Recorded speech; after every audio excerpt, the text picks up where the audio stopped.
Voilà. Nous avions eu une petite interruption et nous continuons.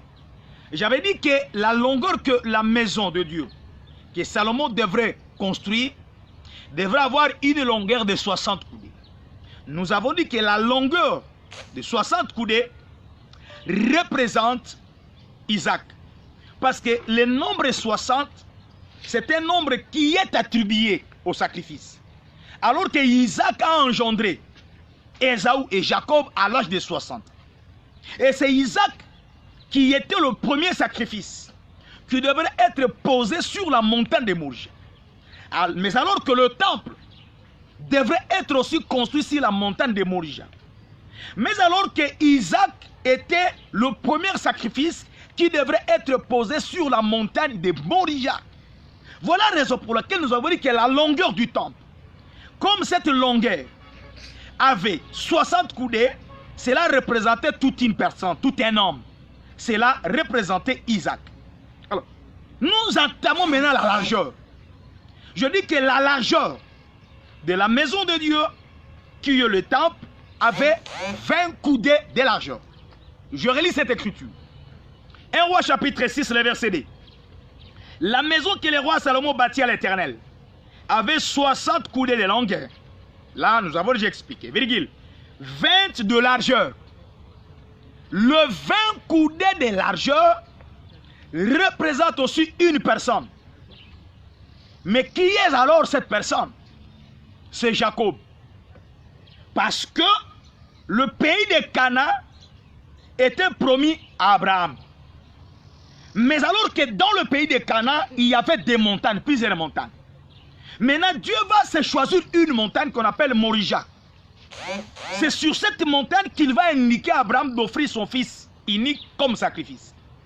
Maintenant, nous voyons les 60 être posés sur la montagne de Moria. Alors que Moria était dans Canaan. Canaan, c'est Abraham. Parce que tout le peuple devrait habiter Canaan. Or, Abraham était le père de multitudes, le père des nations. Donc, dans Canaan, il y avait plusieurs nations, plusieurs peuples. C'est-à-dire que Canaan, c'est Abraham. Donc, dans Abraham, il y a toutes les nations. Mais le premier nombre qui est inscrit sur la montagne de Moria, c'est 60. Mais alors que 60 représente Isaac. Maintenant, nous sommes arrivés à la largeur de la maison de Dieu. La largeur, c'est 20 coudées. 20 représente qui? C'est Jacob. Pourquoi j'ai dit Jacob? Parce que Jacob, pour engendrer ses 12 fils, il devrait travailler 20 ans chez Laban. Parce que le pays de Canaan était promis à un père, Abraham. Maintenant, la promesse, c'est Isaac. Isaac, c'est 60 qui est sur la montagne. Là, on n'a pas encore vu les 12 tribus d'Israël. Nous voyons seulement Isaac sur la montagne, c'est 60. Maintenant, qui va faire sortir les 12? Le peuple d'Abraham. Sa multitude, c'est Jacob. Jacob maintenant devra engendrer ces 12 enfants qui seraient comptés comme descendants d'Abraham. Il devrait travailler 20 ans chez Laban. Donc la largeur de 20 coudées représente les 20 ans de Jacob chez Laban pour engendrer ses 12 fils. Est-ce qu'il y a une équité à cela? Oui, Genèse 31. Je lis Genèse 31. Genèse 31. Je vais prendre quelle écriture? Genèse 31. Genèse 31. Je vais prendre une écriture. Verset 38. Genèse 31, 38. Voilà 20 ans que j'ai passé chez toi, tes brebis, tes chèvres n'ont point avorté. Je n'ai point mangé les béliers de ton troupeau. Regardez, j'arrive au verset 41. Genèse 31, maintenant verset 41. Voilà 20 ans que j'ai passé dans ta maison. Je t'ai servi 14 ans pour tes 2 filles et 6 ans pour ton troupeau. Et tu as changé 10 fois mon salaire. C'est-à-dire, Jacob, pour engendrer ses 12 fils et avoir la bénédiction de troupeau, il devrait travailler 20 ans chez Laban. Il dit, voilà maintenant, il y a 20 ans que j'ai passé dans ta maison. Donc, le nombre 20, qui est comme la largeur du temple, cela représente Jacob. Mais la longueur du temple représente Isaac, mais la largeur représente Jacob. C'est-à-dire Isaac comme 60, fils de la promesse, comme sacrifice. Maintenant, dans la promesse, Abraham devait aussi avoir sa descendance. Sa descendance devrait être marquée par Jacob. Voilà la raison pour laquelle les 12 fils de Jacob seraient appelés les enfants d'Israël ou la descendance d'Abraham. Maintenant, pour que Jacob puisse engendrer ses 12 fils, il devrait passer 20 ans chez Laban.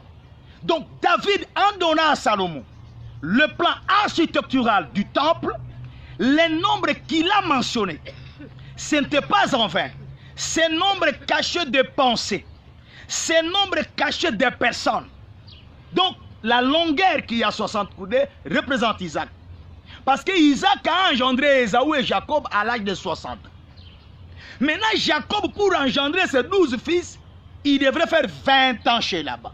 Donc nous avons la longueur de 60, la largeur de combien? De 20. Maintenant, il nous manque une dimension. Pour le temps, allons-y. 1 Roi, le chapitre 6. Je retourne là où j'étais. Je prends 1 Roi 6, le verset 2. La maison que le roi Salomon bâtit à l'Éternel avait 60 coudées de longueur, 20 coudées de largeur, virgule, pour terminer, et 30 coudées de hauteur. Le 30 coudées de hauteur est une personne. Parce que la hauteur, vous avez tous la connaissance. C'est l'élévation. La hauteur, c'est être connu de partout. Parce que celui qui est dans les hauteurs, c'est une personne qui sera connue dans le monde entier. La hauteur, c'est une montagne. Parce que la montagne est une terre en élévation. Alors qu'une terre en élévation parle de la hauteur. La hauteur, c'est l'élévation. La hauteur de 30 coudées représente Joseph. Ah oui. Parce que dans la descendance d'Abraham, Dieu avait dit à Abraham, je vais t'élever. Et toi, Abraham, tu seras connu dans le monde entier. Mes frères et sœurs, lorsqu'Abraham est arrivé à Cana, Abraham n'était pas connu. Il était moins connu. D'ailleurs, la preuve en est, il habitait au champ de Mamré à Hébron. Il n'était pas connu. Isaac aussi, il n'était pas vraiment connu. Jacob de même. Mais attention, regardez, regardez. Pour que cette prophétie soit accomplie, Dieu devrait se servir de Joseph. Quand Joseph est arrivé en Égypte, Dieu a permis qu'il y ait la famille dans le monde entier. Maintenant, pour sauver le monde entier, Dieu s'est servi de Joseph. Parce que Joseph devrait être gouverneur en Égypte après Pharaon. Toutes les nations, tout le monde entier devrait venir en Égypte pour avoir à manger. Or, pour que Joseph soit élevé, parce que je vous ai dit que la hauteur, c'est l'élévation. Dans tous les enfants de la descendance d'Abraham, il n'y avait qu'un enfant, dans des songes, dans des visions, il y avait une révélation que celui-ci sera élevé. Regardez, un jour, Joseph a rêvé. Il a fait un songe. Il a vu 11 étoiles se prosterner devant lui. Un autre jour, Joseph a reçu encore un autre songe. Il a vu qu'ils étaient dans un champ. Les 11 gerbes s'agenouaient devant sa gerbe. Toutes les gerbes étaient accroupies, seule sa gerbe était debout. Cela parlait déjà comment est-ce que Joseph sera élevé. Oh, je vous ai dit que la hauteur de 30 coudées, c'est une personne, c'est Joseph. Voilà la raison pour laquelle c'est au travers de Joseph que tous les enfants d'Israël et même leur père Jacob sont venus en Égypte. Parce que celui qui les avait invités, c'est Joseph. Or, Joseph, pour qu'il soit élevé en Égypte, il était élevé à l'âge de 30 ans. Ah oui, il y a une écriture à cela. Je m'en vais vous lire cette écriture-là. Genèse 41, le verset 46. Genèse 41, le verset 46. Genèse 41, le verset 46. Je lis rapidement. Genèse 41, 46. Joseph était âgé de 30 ans lorsqu'il se présenta devant Pharaon. roi d'Égypte. Et il quitta Pharaon et parcourut tous les pays d'Égypte. Parce que la famine était grande. La famine était dans le monde entier. Mais il y avait une seule place, un seul endroit, un seul lieu où tous les pays, où toutes les nations devraient aller pour s'approvisionner, plutôt, avoir de la nourriture. La provision était en Égypte. Mais qui est celui qui avait emmagasiné la nourriture? C'était Joseph. Donc Joseph était élevé en Égypte à l'âge de 30 ans. Alors que l'élévation, c'est la hauteur. Voilà la raison pour laquelle le temple, qui est la maison de Dieu, avait une hauteur de 30 coudées. Alors que la hauteur de 30 coudées parle de Joseph.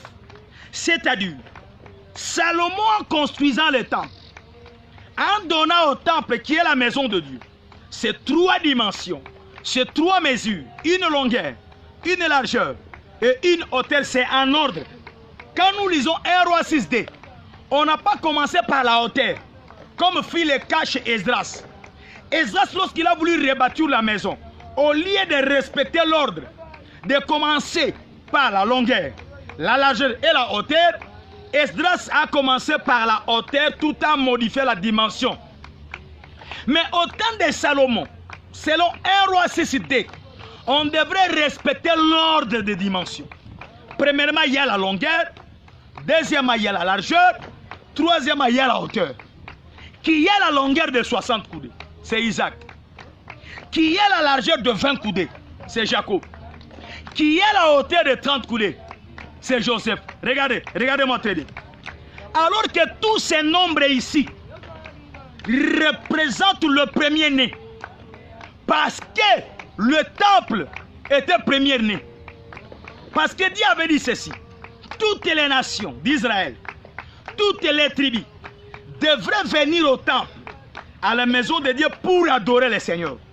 C'est-à-dire, le temple était au milieu de la ville de Jérusalem, sur la montagne de Moria. Maintenant, toutes les nations, toutes les tribus devraient s'afflier au temple. C'est-à-dire, la première des choses en Israël qui avait une si grande valeur, c'était le temple. Regardez, le nombre 60, c'est le premier-né. Le nombre 20, c'est le premier-né. Le nombre 30, c'est le premier-né. Oui, parce que Isaac, qui représente le nombre 60, était premier-né d'Abraham. Oui, parce que Abraham a engendré Ismaël avec Agar. Après cela, Abraham va engendrer Isaac avec Q, avec Sarai. Donc, dans la promesse, ce n'était pas Ismaël.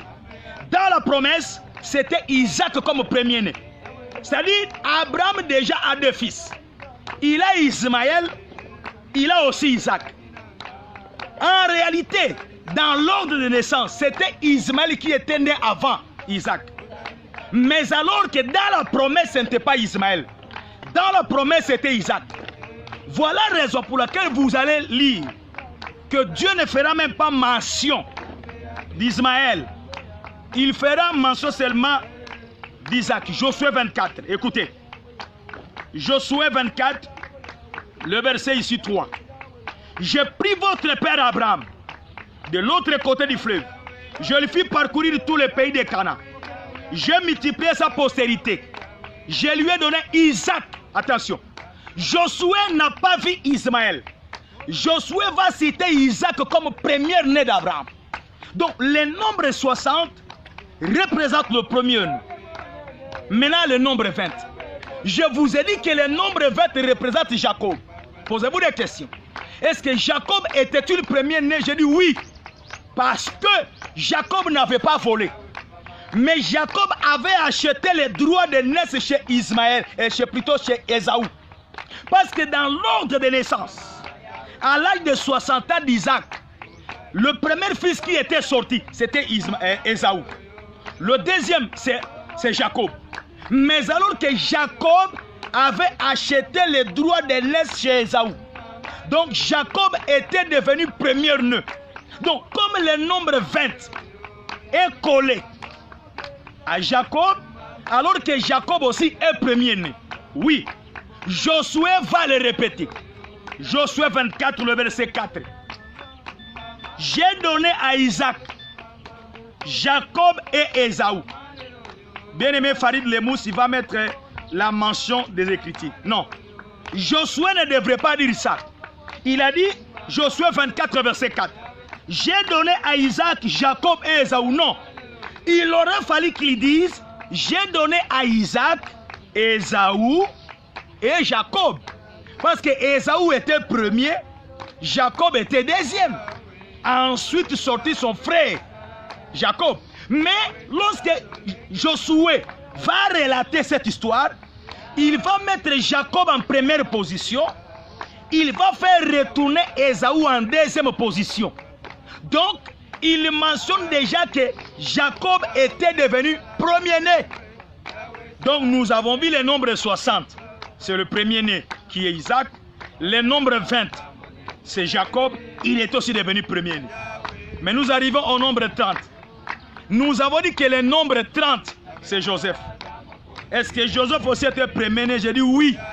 Parce que premier-né de Jacob, c'était Rubin. Mais comme il était monté sur la couche de son père, le droit de naissance avait quitté Rubin et le droit de naissance était parti à Joseph. C'est-à-dire Joseph était devenu premier-né. Oui, il y a une écriture. J'ai lu 1 Chronique chapitre 5. 1 Chronique chapitre 5. 1 Chronique chapitre 5, le verset 1er jusqu'au verset 2e. 1 Chronique chapitre 5, verset 1 jusqu'au verset 2. 1 Chronique 5, verset 1 à 2. Fils de Riban, premier-né d'Israël, car il était premier-né, mais parce qu'il suivait la couche de son père, son droit de naissance fut donné au fils de Joseph, fils d'Israël. Toutefois, Joseph ne dut pas être enregistré dans la généalogie comme premier-né. Judas fut à la vérité puissant parmi ses frères, et de lui est issu un prince. Mais le droit de naissance est à Joseph. Le droit de naissance est à Joseph. 1 Chronique 5, verset 1 à 2. Donc, cette écriture confirme que Joseph était premier-né. C'est-à-dire, tous les nombres qui sont mentionnés sur la montagne de Morija, dans les dimensions du temple qui est la maison de Dieu, ce sont des nombres qui dégagent la notion du premier-né. Nous avons la longueur de 60 coudées, la largeur de 20 coudées, la hauteur de 30 coudées. Alors que la longueur de 60 coudées, c'est Isaac. La largeur de 20 coudées, c'est Jacob. La hauteur de 30 coudées, c'est Joseph. Isaac premier-né. Jacob premier-né. Joseph premier-né. Donc, en d'autres termes, on voulait tout simplement nous dire que le temple, en Israël, le temple c'est le premier-né. Oui. Non, n'oubliez pas, frères et sœurs, lorsque nous interprétons, nous disons que Christ représente le temple. C'est-à-dire que le Christ, il est premier-né.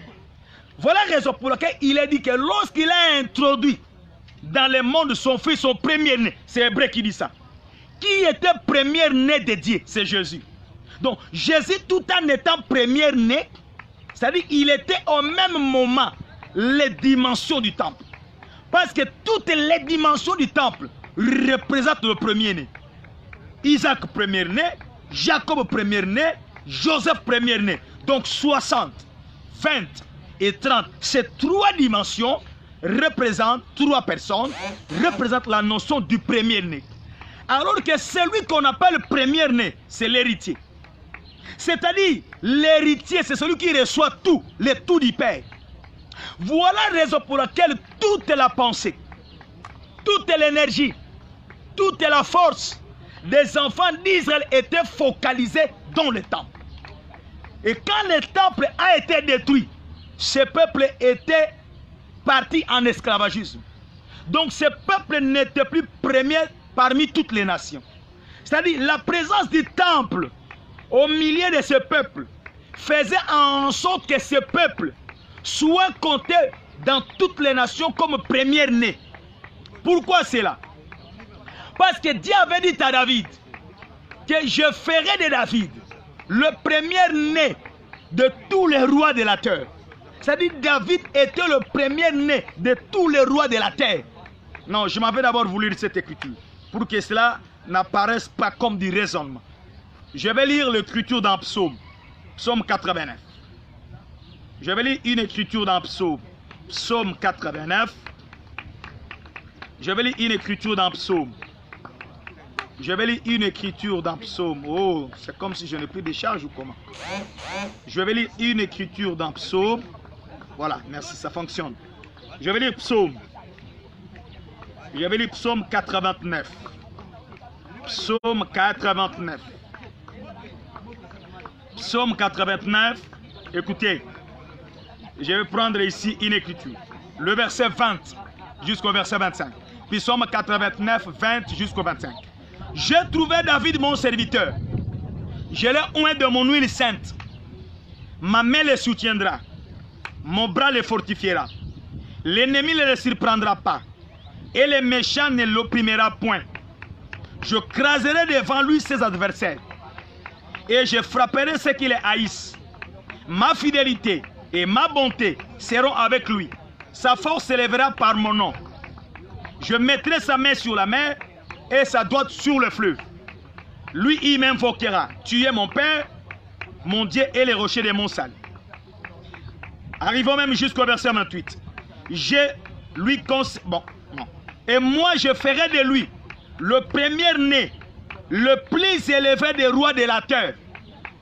Puis Psaume 89, le verset 20, même jusqu'au verset 28. Et moi, je ferai de lui le premier-né, le plus élevé des rois de la terre. Donc David était premier-né de Dieu. C'est ça, puis Psaume 89 confirme. Voilà la raison pour laquelle les temples que David aussi devrait construire, ces temples devraient aussi représenter les notions du premier-né. Voilà pourquoi David a donné comme dimension à la maison de Dieu qui est le temple une longueur de 60 coudées. Donc il représente Isaac comme premier-né. Il donne la largeur de la maison de Dieu 20 coudées. Donc il représente Jacob comme premier-né. Il donne la hauteur à la maison de Dieu de 30 coudées. Donc il représente Joseph comme premier-né. C'est-à-dire tout ce que David faisait dans le temple, il voulait tout simplement dire comme moi, Dieu fera de moi le roi le plus élevé de tous les rois de la terre. Je serai premier-né. Le temple aussi devrait être premier-né. C'est-à-dire en Israël, on ne peut pas mettre le temple en second lieu ou en dernier lieu. Le temple devait être en premier lieu. Voilà la raison pour laquelle nous disons ceci. Comme le temple avait un fondement, et il y a une longueur de 60 coudées, une largeur de 20 coudées, une hauteur de 30 coudées, c'est pour dire que le fondement représente 3 personnes. Si le fondement est modifié, donc les promesses qui sont dans ces 3 personnes sont aussi modifiées. Écoutez, dans Isaac, Isaac avait reçu le tout d'Abraham. Parce que Abraham a donné les dons au fils de ses concubines. Mais il a donné l'héritage à Isaac. Maintenant, Isaac représente la longueur de 60. Maintenant, si cette longueur est bougée, donc il n'y aura plus d'héritage pour nous. Oh, l'héritage qui est promis aux saints, l'apôtre Paul l'interprète. Il dit l'héritage des saints, c'est la vie éternelle. C'est-à-dire, si la doctrine est bougée, le fondement est bougé, en d'autres termes, notre vie éternelle est compromise. C'est ce que Paul dit. J'ai posé le fondement comme un sage architecte. Mais celui qui bâtit dessus prenne garde. Donc nous pouvons servir Dieu. Nous pouvons ouvrir des églises. Mais si ces églises ne respectent pas le fondement posé par les apôtres, c'est-à-dire en d'autres termes, la première dimension qui est Isaac, 60 coudées comme longueur, si cette dimension est bougée, donc en d'autres termes, notre héritage, qui est la vie éternelle, est aussi compromise. Oui, c'est ce que Paul dit. Je ne veux pas courir en vain. Je ne veux pas être rejeté moi-même après avoir prêché aux autres. C'est-à-dire, la grande promesse faite aux saints de tous les temps, les saints du monde entier, la première des choses que le Seigneur nous a promises, c'est la vie éternelle. Il dit, car Dieu a tant aimé le monde, il a donné son fils unique. Attention, qui était fils unique? C'est Isaac. Afin que quiconque croit en lui ne périsse point, mais qu'il ait la vie éternelle. C'est-à-dire, la vie éternelle, c'est dans le Fils. Oui, c'est ce que Jean dit. Celui qui a le Fils a la vie. Mais celui qui n'a pas le Fils n'a pas la vie.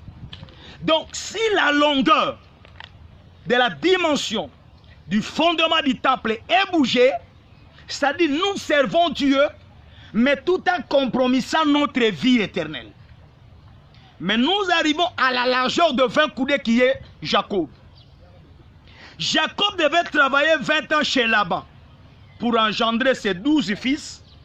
Ces 12 fils seraient appelés descendants d'Abraham. Parce qu'Abraham était déjà mort. Mais pour que l'on parle de sa descendance, on devrait voir où on voyait les enfants de Jacob. C'est-à-dire, si la largeur est bougée, nous ne serons plus appelés descendants d'Abraham.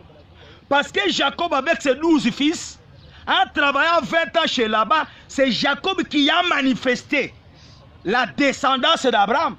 Le peuple d'Abraham, c'est Israël. C'est-à-dire, si nous modifions la largeur du fondement, nous ne serons plus appelés descendants d'Abraham. Or, descendants d'Abraham, Paul l'interprète dans Galates 3, 7. Reconnaissez donc ceci. Ce sont ceux qui ont la foi, qui sont regardés comme fils d'Abraham. Changeons les mots. Le fils, on peut mettre entre parenthèses, descendance d'Abraham. C'est-à-dire, nous ne serons plus appelés descendance d'Abraham si la largeur de la maison, qui est de 20 coudées, est modifiée. De même aussi Jacob ne pouvait pas engendrer ses 12 fils s'il n'avait pas fait 20 ans chez Laban. 20 ans chez Laban, c'était pour que Abraham concrétise, manifeste la promesse faite à Abraham, je te bénirai toi et ta descendance. Et nous arrivons à la hauteur de 30 coudées. La hauteur de 30 coudées, c'était Joseph. Parce que Joseph, à l'âge de 30 ans, il était élevé comme gouverneur en Égypte. Maintenant écoutez, cet enfant Jacob et Joseph, devant la femme de Potiphar, n'avait pas cédé. Il avait gardé sa pureté, sa chasteté. Donc il voulait rester chaste. Et jusqu'à ce qu'il obtient l'élévation. C'est-à-dire, si nous bougeons, attention, regardez, au temps d'Esdras, la hauteur fit bouger. Au lieu qu'on commence la longueur, la largeur, la hauteur, comme cela a été écrit dans 1 Roi 6b. Mais dans la période d'Esdras, dans Esdras 6.3, on commence par la hauteur. Alors que la hauteur, c'est l'élévation. Attention. C'est-à-dire, Dieu ne pouvait pas élever la descendance d'Abraham si l'on ne commence pas par la longueur de 60 coudées, la largeur de 20 coudées et au finish la hauteur de 30. C'est une marche, une procédure, un processus. Premièrement, on voit Isaac 60, celui qui est sorti d'Abraham. On voit Jacob 20, avec ses 12, 20 ans chez Laban pour manifester 12. On voit maintenant 30 chez Joseph, à l'âge de 30 ans, il fut élevé parce que la hauteur, c'est l'élévation. Regardez, c'est une procédure. Mais dans Esdras, on ne commence pas par la longueur. Directement, on commence par quoi? Je m'en vais vous lire cette écriture-là. Écoutons, Esdras. Esdras, je vais lire le chapitre 6. Esdras 6.3. La première année du roi Cyrus, le roi a donné cet ordre au sujet de la maison de Dieu à Jérusalem. Que la maison soit rebâtie pour être un lieu où l'on offre des sacrifices. Qu'elles aient des solides fondements. Point. elle aura 60 coudées de hauteur. Non, on ne commence pas comme ça. Selon 1 roi 6D, on commence par la longueur, c'est le respect 60, la largeur 20, c'est le respect, la hauteur 30. Donc on commence par Isaac, après Isaac on voit Jacob, dans Jacob on voit Joseph. Donc Isaac est sorti d'Abraham, dans Isaac Jacob sort, dans Jacob Joseph. C'est une marche. Donc c'est Joseph qui a appelé ses frères de venir en Égypte. Mais alors que Isaac habitait en Canaan, regardez, c'est-à-dire on prend depuis Canaan jusqu'à ce que ce peuple descend en Égypte. Et Joseph, avant de mourir, il a fait cette promesse. Je sais qu'un jour l'Éternel vous visitera. Vous allez sortir de ce pays de l'Égypte. Regardez, c'est-à-dire dans Joseph, il y a l'entrée, celui qui a appelé ses frères. Et avant de mourir, il a dit attention, attention à mes os. En Égypte. N'abandonnez pas mes os en Égypte. Je sais que l'Éternel vous visitera, vous allez rentrer au pays de Canaan. C'est-à-dire dans Joseph, il y a 30 comme l'élévation. Alors que l'élévation, en d'autres termes, c'est aussi l'enlèvement de l'Église.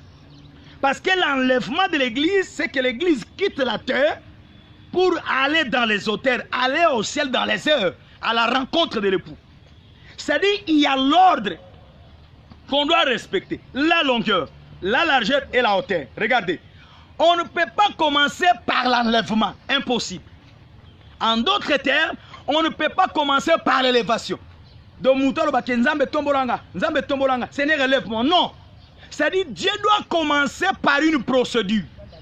Il commence par Isaac, alors qu'Isaac devrait être l'Holocauste sur la montagne de Moria. C'est-à-dire l'Holocauste, c'est le sacrifice qui est brûlé en entier. C'est ce que Paul dit. Offrez vos corps comme un sacrifice vivant. C'est-à-dire dans la marche, dans la procédure du fondement qui est la doctrine. La première des choses, c'est que les chrétiens, les enfants de Dieu deviennent des sacrifices, deviennent des holocaustes. Parce qu'en aucun jour, Jacob était sacrifice. En aucun jour, Joseph était sacrifice. Mais parmi les trois, Isaac, Jacob et Joseph, qui était sacrifice? C'est Isaac. Parce que Dieu dit à Abraham, prends ton fils, ton unique, offre-le en sacrifice.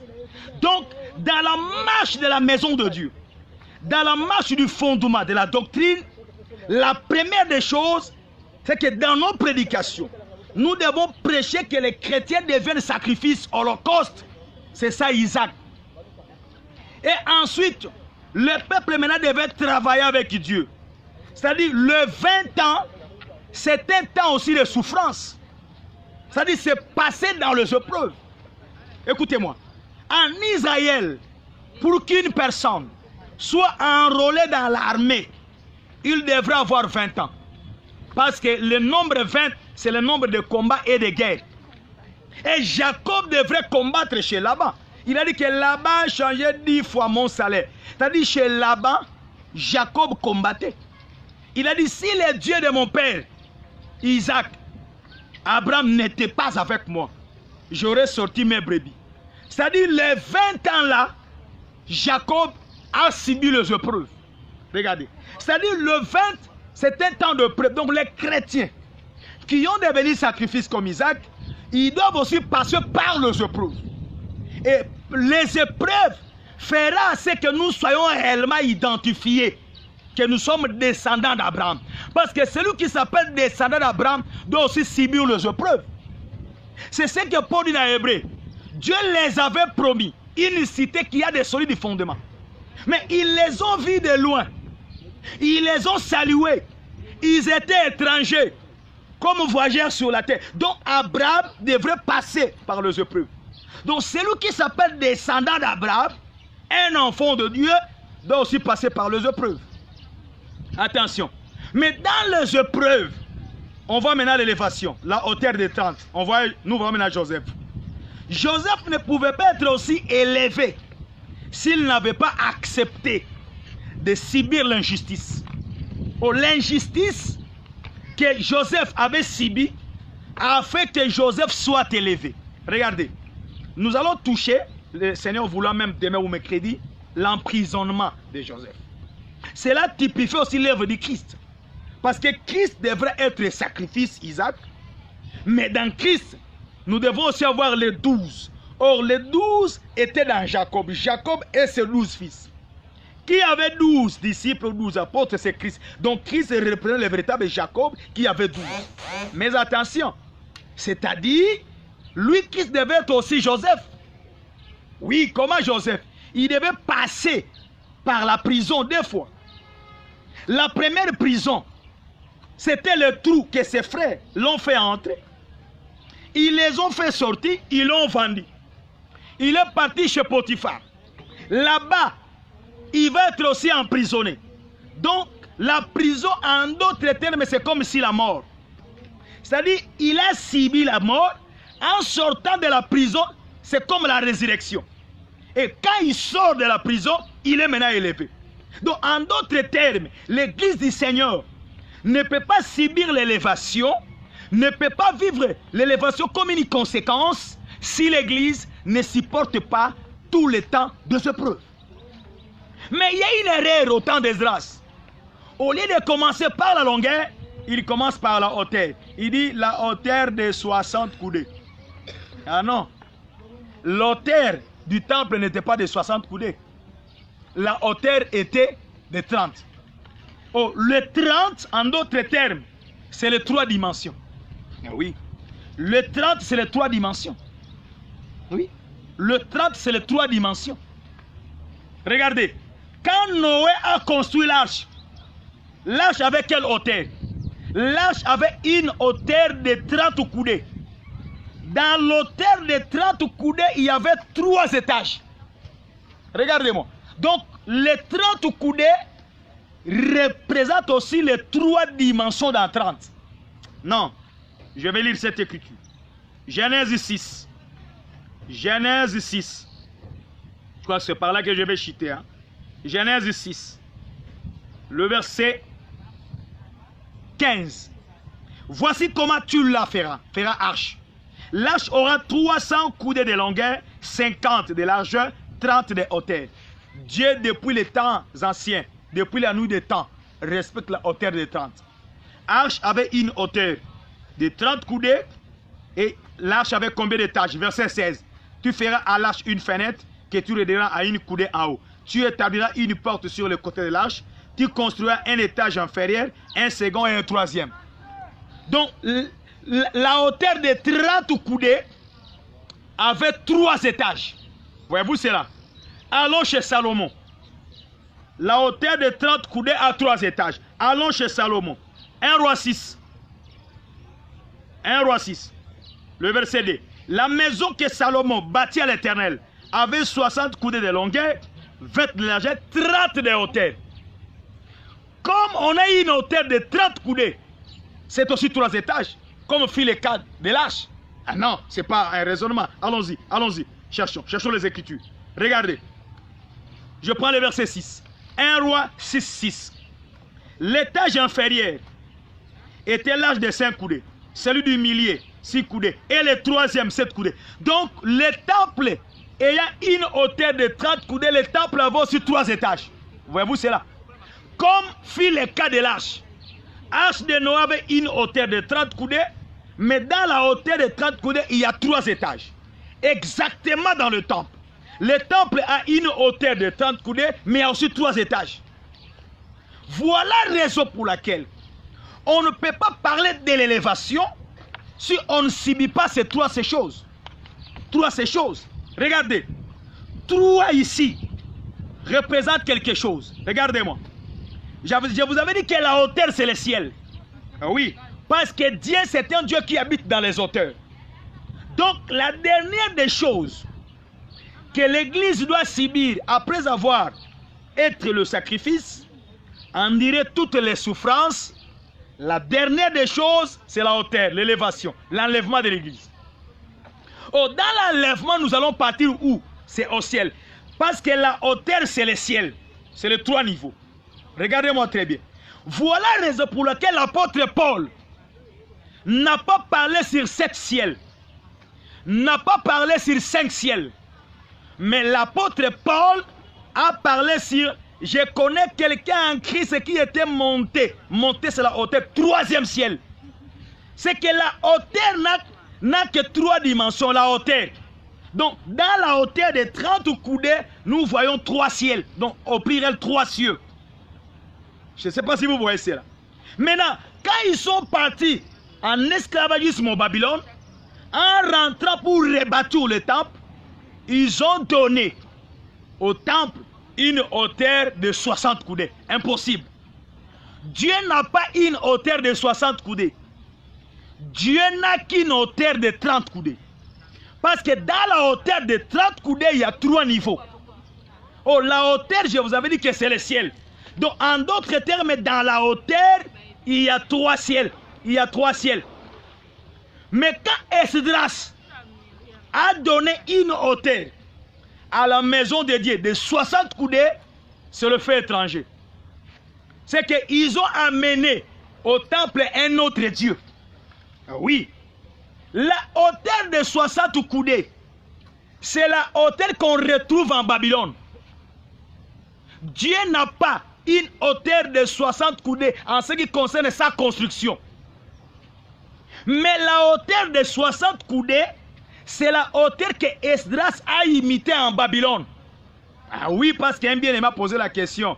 Il dit, pourquoi Esdras a ajouté de la sorte? Oui. Écoutez, je prends le livre de Daniel. Daniel chapitre 3. Daniel chapitre 3. Je prends le livre de Daniel. Daniel 3. Lisons. Le verset 1er. Le roi Nebuchadnezzar fit une statue d'or, haute de 60 coudées. En Babylone, on ne commence pas par la hauteur, et par la longueur plutôt. Mais en Babylone, on commence par la hauteur. Bazar na pose élévation. Le roi va pasteur à l'élo. Le roi biso va pasteur. Tolinga élévation. Yango moni ebele to kota ba loge. Ebele to moko ta ba science occulte parce que bazar na pose élévation. Mais au lieu mutaba dans la longueur, qui est Isaac, à 20, Abunda Pebitumba, qui est Jacob, Bonga Kobi qui est la hauteur élévation. Mais non, na Babylone, na la longueur. En Babylone, on ne commence pas par la longueur. Mais en Babylone, on commence par la hauteur. Regardez cet ordre ici. Daniel 3.1. Le roi Nebuchadnezzar fit une statue d'or, haute, la hauteur, de 60 coudées. Maintenant, vous allez voir aussi Esdras. En rebâtissant le temple, Esdras n'a pas commencé par la mention de la longueur. Mais Esdras a commencé par la notion de la hauteur. Mais non. Pourquoi? Parce que l'esclavagisme en Babylone a duré 70 ans. Posez-vous la question, 70 ans. Quelqu'un est devenu déjà vieux, 70 ans. C'est pas facile. Donc, les enfants de Juda, en demeurant 70 ans en Babylone, ils ont adopté la culture babylonienne. Maintenant, regardez. En rebâtissant le temple, au lieu de se référer au plan et au modèle de David donné à Salomon pour le temple, parce que le temple avait une longueur de 30 coudées, mais eux, ils ont doublé la longueur. Regardez, ils ont doublé la longueur. La longueur est devenue de 60. Oh, la longueur de 60, c'était le roi Nebuchadnezzar. Il a fait une statue d'or pour que tout le peuple puisse adorer sa statue. Maintenant, cette statue, c'est l'élévation, avec une hauteur de 60 coudées. C'est ça, la prédication babylonienne, où tout le monde doit adorer ça. Et quand vous allez dans l'Apocalypse, on dit Babylone, c'est une femme prostituée. Elle a séduit toutes les nations. Or, une statue qui a une longueur qui a plutôt une hauteur de 60 coudées, c'est une séduction. C'est-à-dire, Esdras, avec ses compagnons, était séduit en Babylone en voyant une statue ayant une hauteur de 60. Alors que le temple de Dieu n'a pas une hauteur de 60. Le temple a une hauteur de 30. Parce que dans le temple, Salomon représentait des personnes. Maintenant, posez-vous des questions.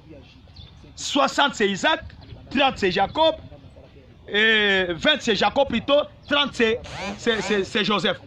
Maintenant, et en représentant 60 coudées de hauteur dans la maison, ils ont représenté quoi? Ils ont représenté Babylone.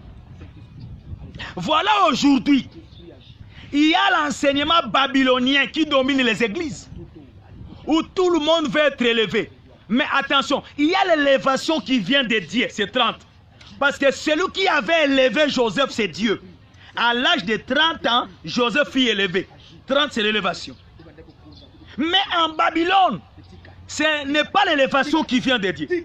Donc on a doublé les 30. Au lieu que le temple puisse avoir une hauteur de 30, maintenant le temple a une hauteur de 60. C'est-à-dire l'élévation babylonienne. Donc ils ont doublé. Parce que Satan aussi élève.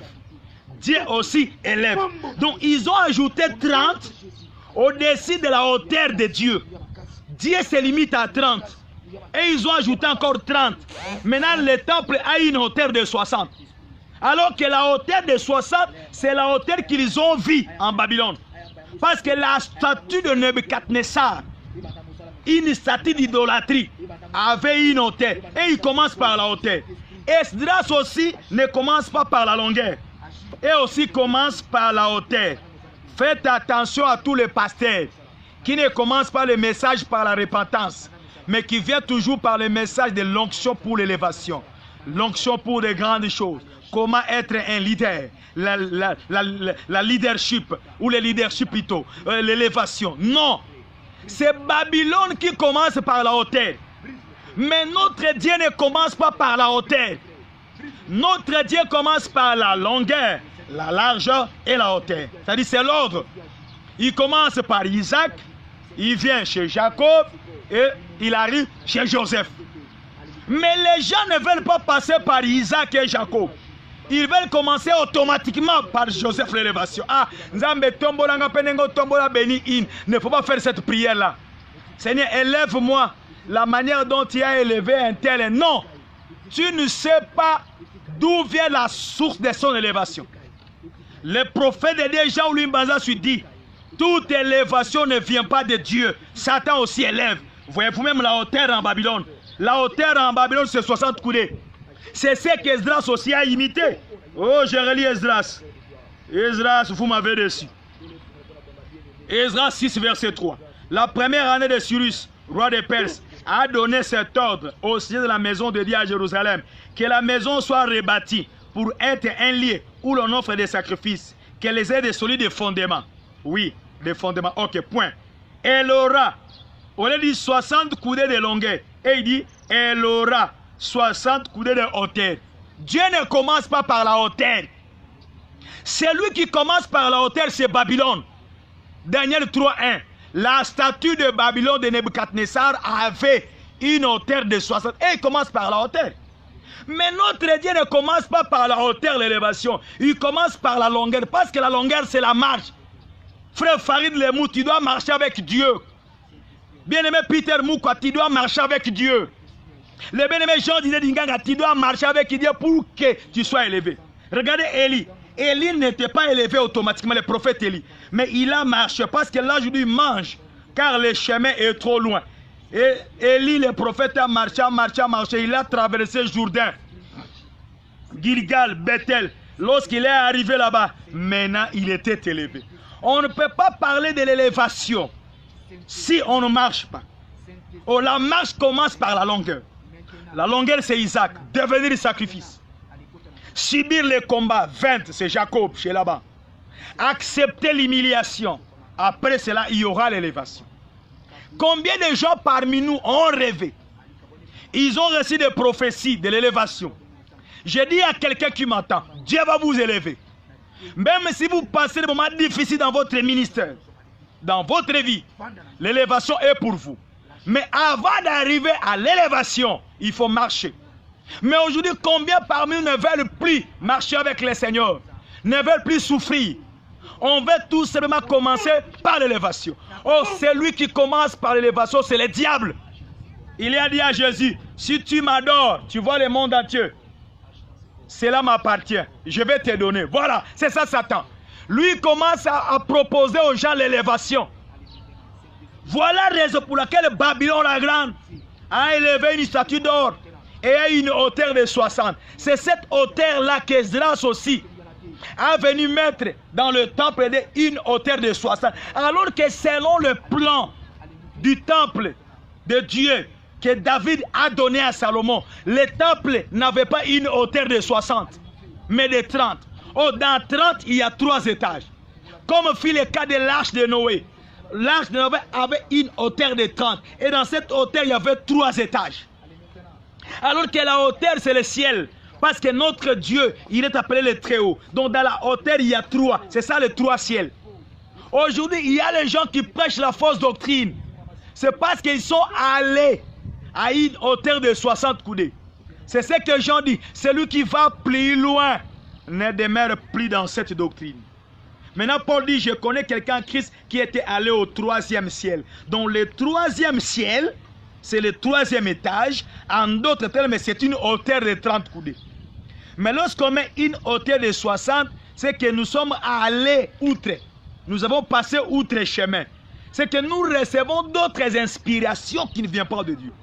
Je voudrais dire que la fausse doctrine a pour base les démons, les esprits séducteurs, les esprits inspirateurs. Et Paul savait, quand bien même un ange venait du ciel, annoncerait. C'est-à-dire la fausse doctrine vient aussi par la hauteur. Oh, si on respecte une hauteur de 30 coudées, il n'y aura pas la fausse doctrine. C'est qu'on aura les révélations qui proviennent au 3e ciel. Parce que le 3e ciel, c'est ça une hauteur de 30. C'est ça 3 étages.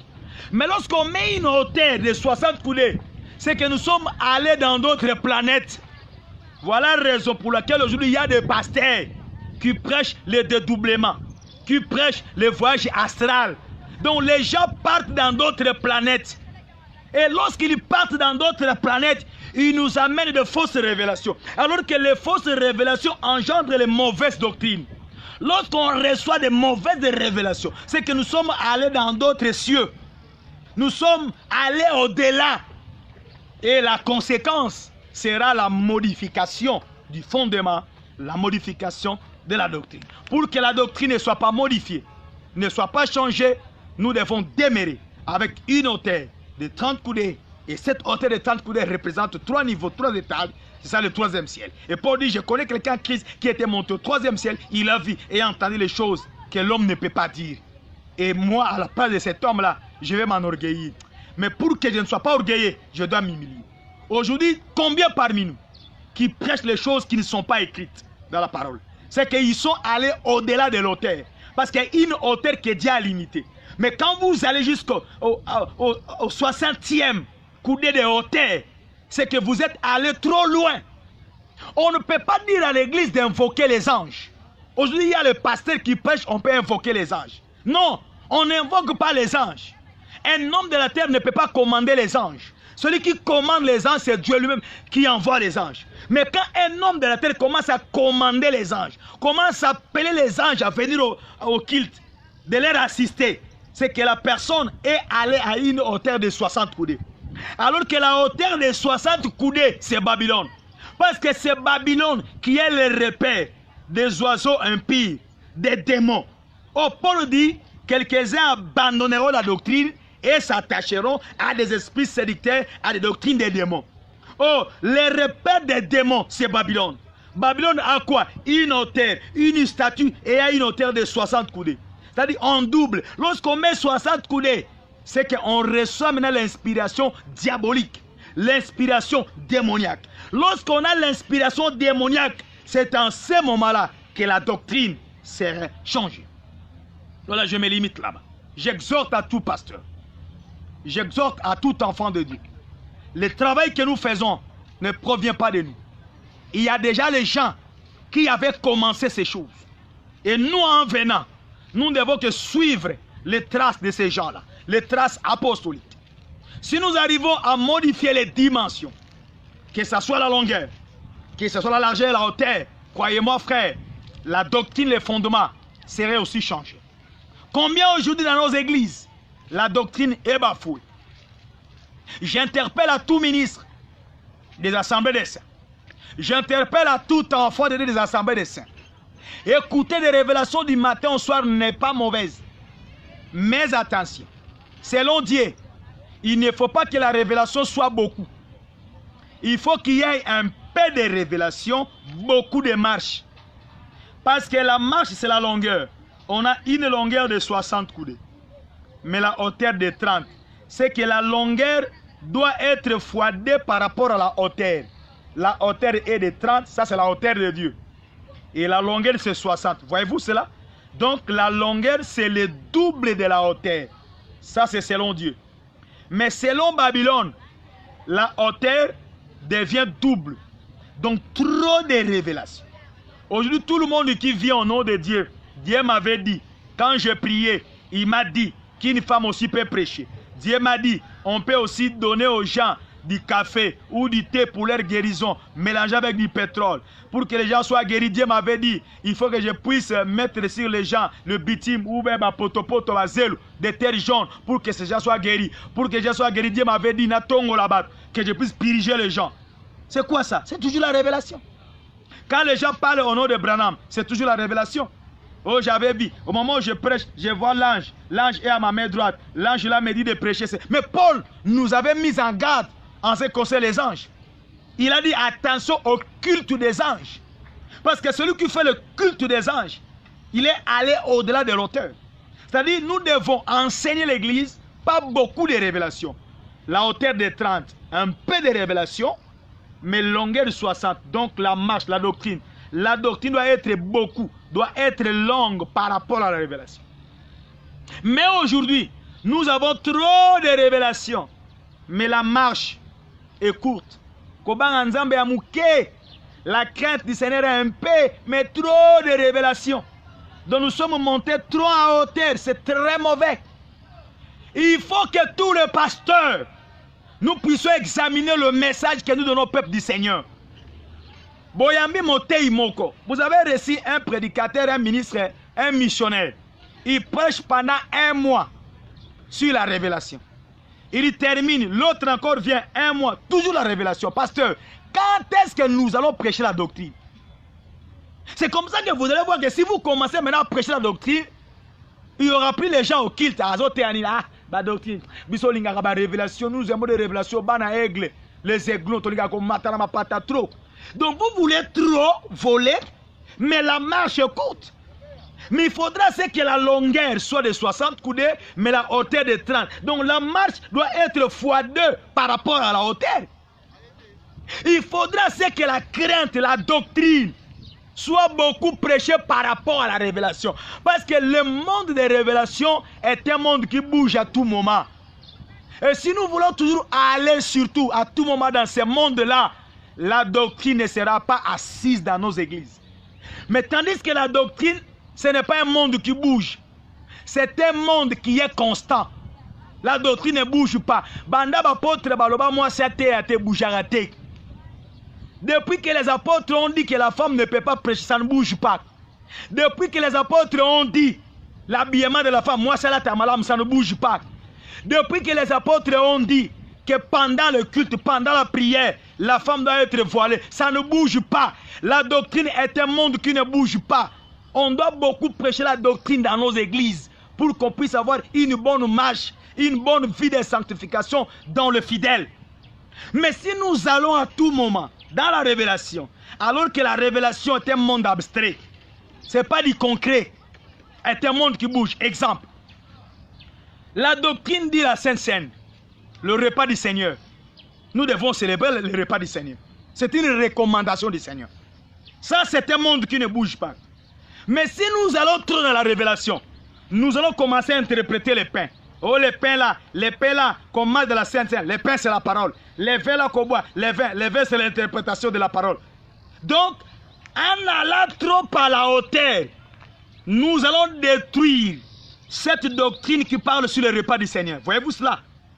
Mais si le pain là, c'est la parole, mais ça ne change pas la doctrine parlant du repas du Seigneur. Exemple, il y a les gens qui viennent prendre les baptêmes. Le baptême, c'est le fondement, c'est la doctrine. Que vous ne vouliez ou pas, même si Jésus ne va pas revenir maintenant, même s'il va revenir dans 2060, le baptême d'eau ne va pas changer. C'est l'absolu. C'est un monde qui ne bouge pas.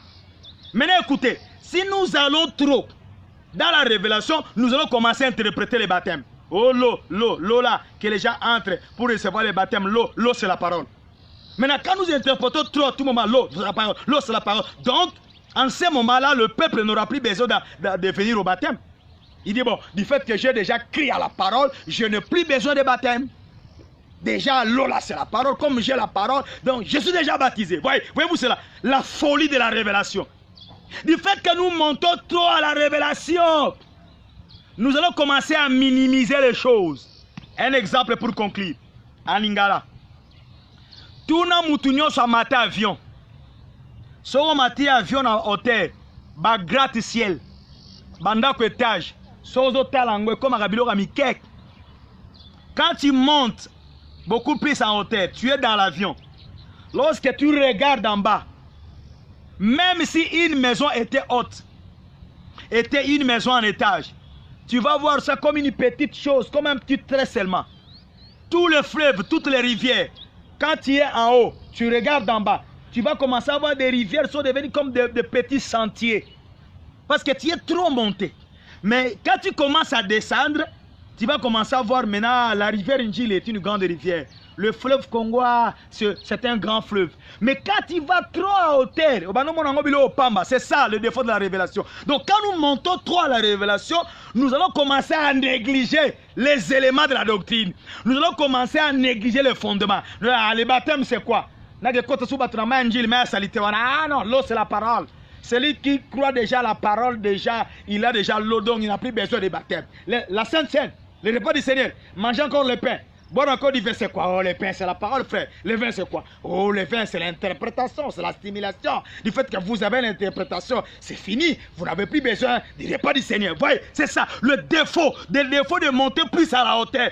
Quand il monte plus à la hauteur, la doctrine sera négligée, sera détruite, sera bafouée. Voilà la raison pour laquelle Dieu, sage qu'il était, c'est ce que Paul dit, je posais le fondement comme un sage architecte. Donc la sagesse voulait dire de ne pas aller trop loin dans la révélation, mais de rester constant dans la doctrine. C'est ça, frères et sœurs.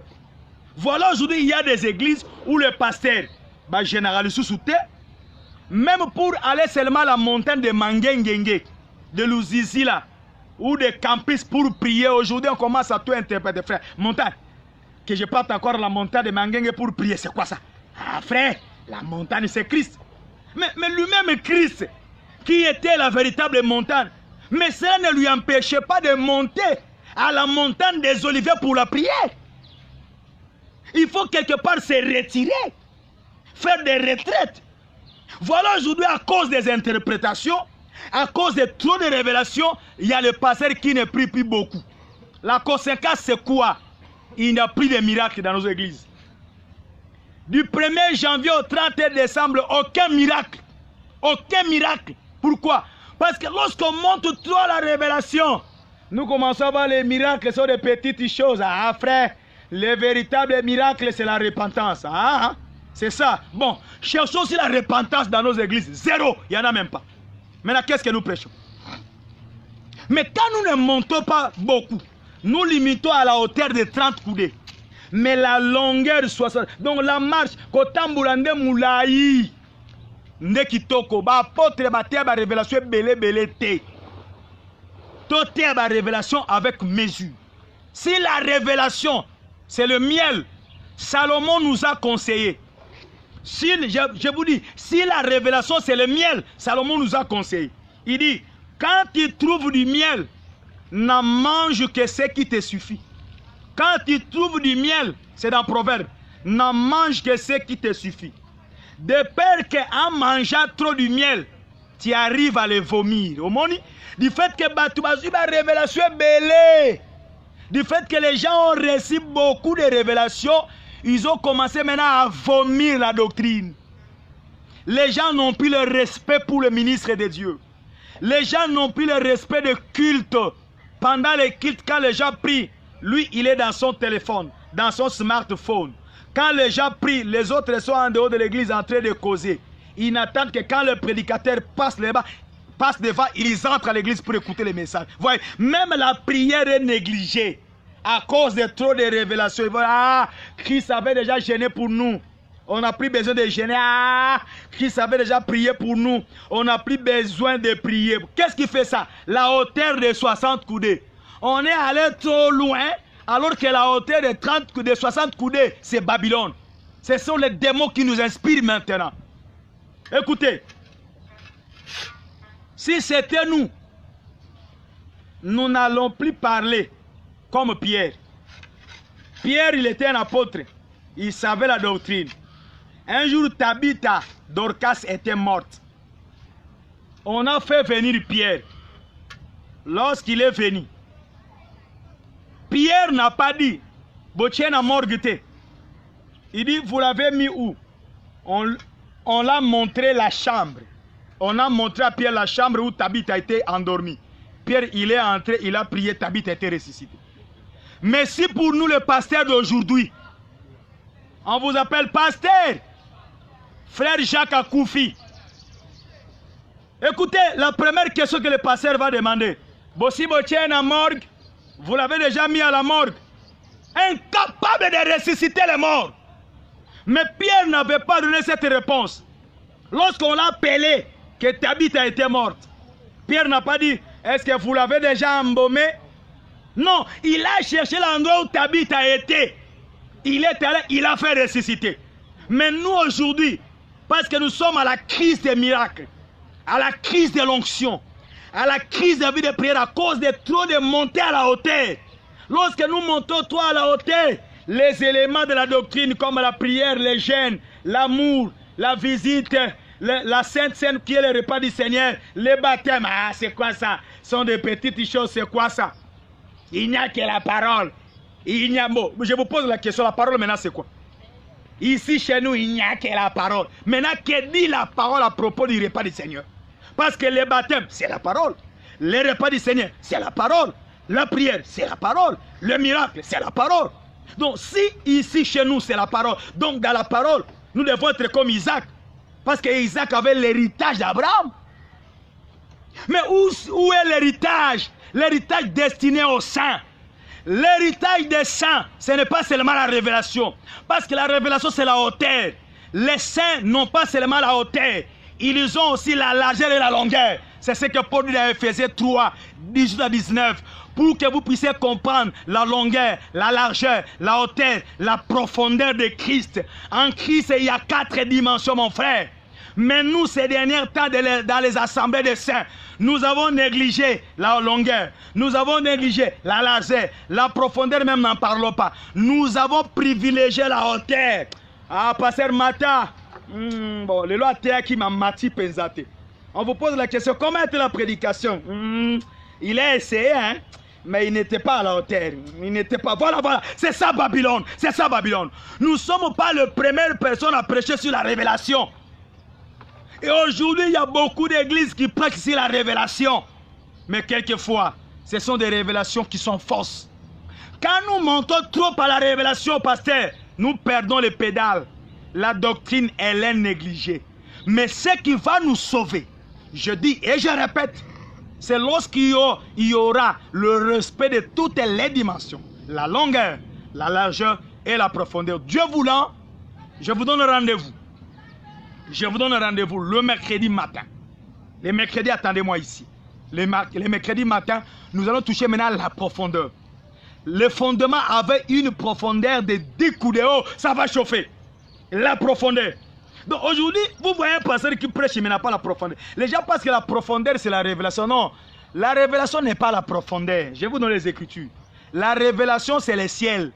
C'est monter dans les hauteurs. Mais la profondeur, c'est autre chose. Vous allez voir un frère qui parle trop de révélation. Quand vous regardez la vie de ce frère, il est terre à terre.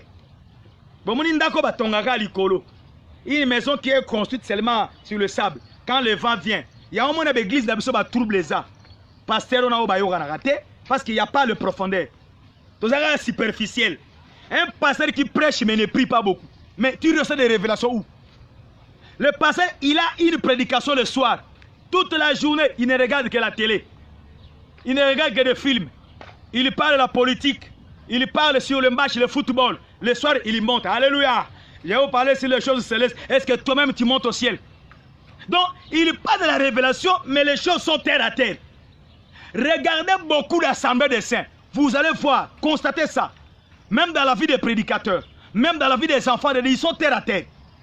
Même si vous vous rencontrez à Dieu, ils ne prient même pas. Mais chez ces gens-là que nous jugeons, nous appelons le bitouloukou. Même si frères et sœurs se rencontrent, frères, prions d'abord. Remercions le Seigneur pour cette rencontre. Mais chez nous, dans les assemblées des saints, on ne prie même pas. On se raconte à frère, comment la prédication d'hier? Ah, les prédicateurs là, ils n'étaient pas montés à la hauteur, ils étaient toujours comme ça. C'est ça ce que nous parlons. Donc, nous parlons trop de révélations, mais la vie de nos frères et sœurs sont terre à terre. Mais le temple n'était pas terre à terre, licolo. Le temple avait une profondeur. Donc, attention, du fait que nous voulons trop parler dans les hôtels, faisons attention à la profondeur.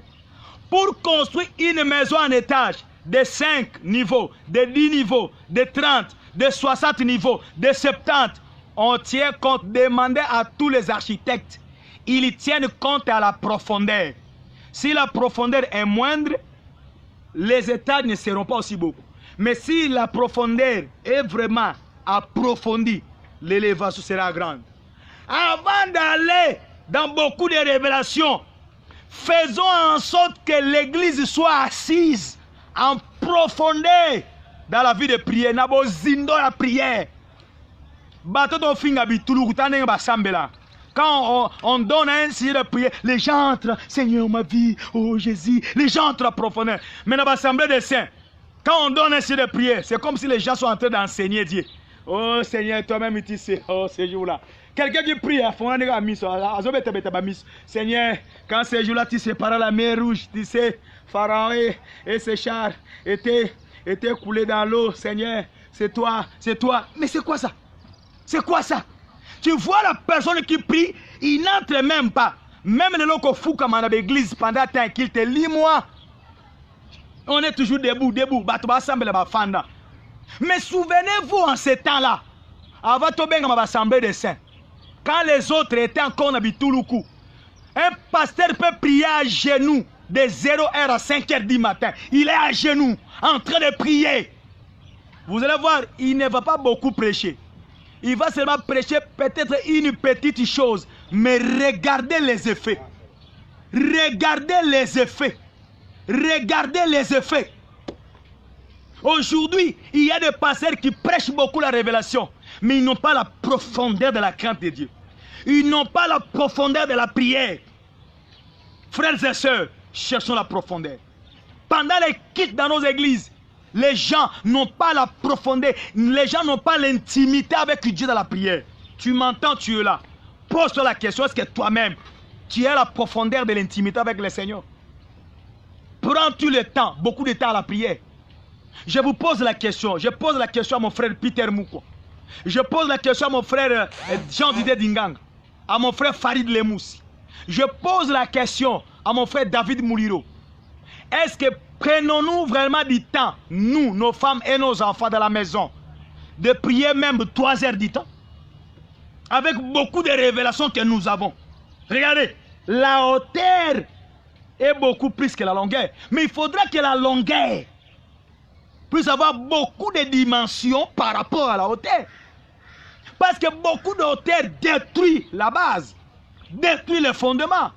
Voilà la raison pour laquelle nous commençons à minimiser les choses. Mais pour dormir, Seigneur, je te bénis parce que tu m'as gardé pendant cette journée. Je remets cette nuit entre tes mains. Protège-moi, moi et ma femme. Au nom de Jésus, c'est Amen. C'est ça la prière. Donc la personne qui prie, il est terre à terre. Il n'y a même pas la profondeur. Prenez rendez-vous le mercredi à 7h30 ici, toujours à la rivière Gilles. Nous allons parler sur la profondeur des 10 coudées. Les fondements avaient une profondeur des 10 coudées. Merci, nous nous limitons ici. Partagez massivement la vidéo. Il y a 2 vidéos pour aujourd'hui parce que la première vidéo était interrompue. Ça, c'est la seconde vidéo. Donc, dans toutes les 2 vidéos, partagez massivement pour que les autres puissent avoir aussi la bénédiction de la part du Seigneur. Je vous aime beaucoup. Soyez bénis et bonne journée à tous. Nous allons nous retrouver mercredi à partir de 7h30. Merci beaucoup.